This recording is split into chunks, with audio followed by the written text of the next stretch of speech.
بہت عرصہ پہلے کی بات ہے، ایک دور دراز سرزمین میں ایک مغرور بادشاہ رہتا تھا جس کا نام ابرہہ تھا۔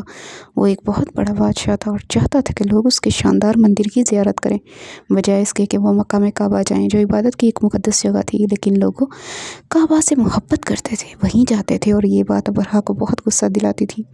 ابرہہ نے ایک منصوبہ بنایا۔ اس نے فیصلہ کیا کہ وہ کعبہ کو تباہ کر دے گا تاکہ کوئی وہاں نہ جا سکے۔ اس نے ایک بڑی فوج جمع کی اور فوج کی قیادت ایک بہت بڑے طاقتور ہاتھی نے کی۔ یہ ہاتھی اتنا مضبوط تھا کہ ایک جھٹکے میں درختوں کو گرا سکتا تھا۔ ابرہہ کو پورا یقین تھا کہ کوئی اسے نہیں روک سکتا۔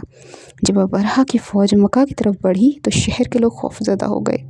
انہیں معلوم تھا کہ کوئی بھی اتنی بڑی طاقتور فوج سے نہیں لڑ سکتا، خاص طور پر ایک طاقتور ہاتھی سے۔ اس وقت مکہ کے رہنما عبد المطلب طالب تھے۔ انہوں نے لوگوں سے کہا، یہ گھر اللہ کا ہے اور وہی اس کی حفاظت کرے گا۔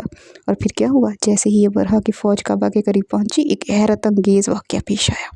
اچانک آسمان تاریک ہو گیا۔ چھوٹے چھوٹے پرندوں کا ایک جھنڈ نمودار ہوا۔ یہ عام پرندے نہیں تھے، یہ اللہ کی طرف سے کعبہ کی حفاظت کے لیے بھیجے گئے پرندے تھے۔ ہر پرندے نے اپنی چونچ میں اور پنجوں میں چھوٹے چھوٹے پتھر اٹھائے ہوئے تھے۔ وہ پتھر فوج کے اوپر گرے۔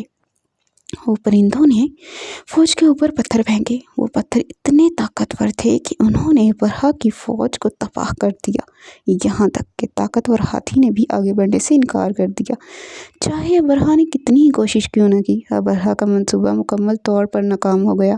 کعبہ محفوظ رہا اور مکہ کے لوگوں نے اللہ تعالیٰ کا شکر ادا کیا جس نے ان کی حفاظت کی۔